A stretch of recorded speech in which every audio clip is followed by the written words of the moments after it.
اوس به زه د سوات یو ډېر رنګین خیاله شاعر خوږغږی شاعر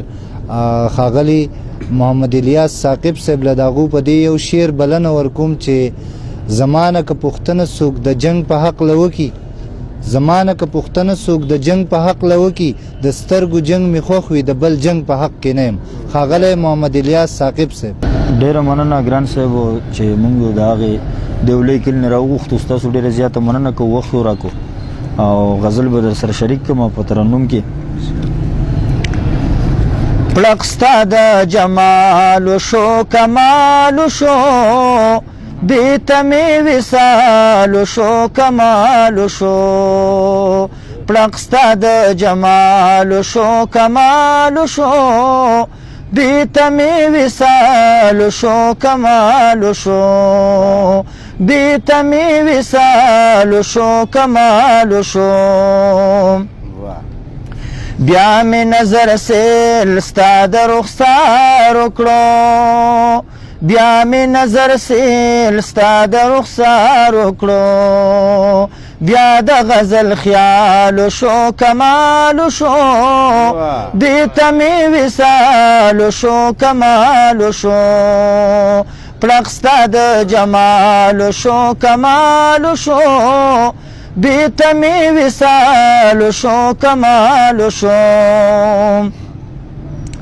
قام میں قلم واخیس کتاب واخیستو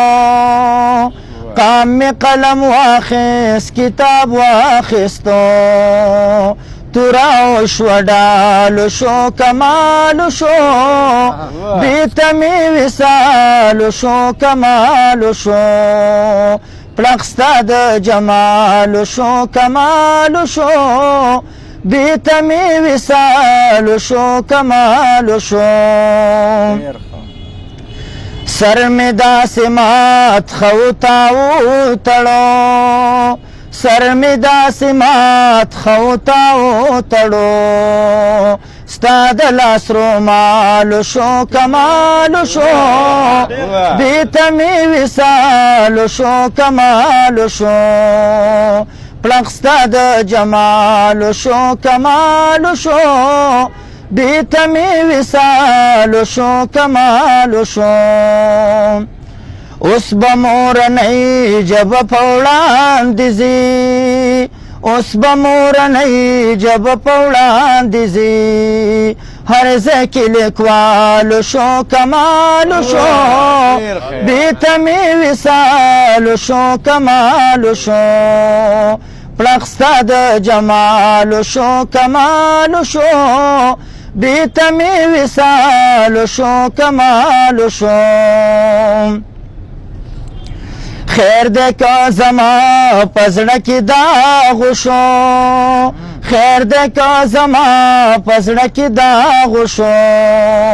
ستا خو په مخال شو کمال شو بې ته مې وصال شو کمال شو پړق ستا د جمال شو کمال شو بې ته مې وصال شو کمال شو ما ساقی بنا منذ ردیف نوے ما ساقی بنا منذ ردیف نوے خدا سم کمال شو کمال شو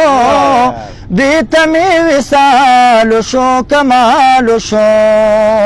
پړق ستا د جمال شو کمال شو بې ته مې وصال شو کمال شو بې ته مې وصال شو کمال شو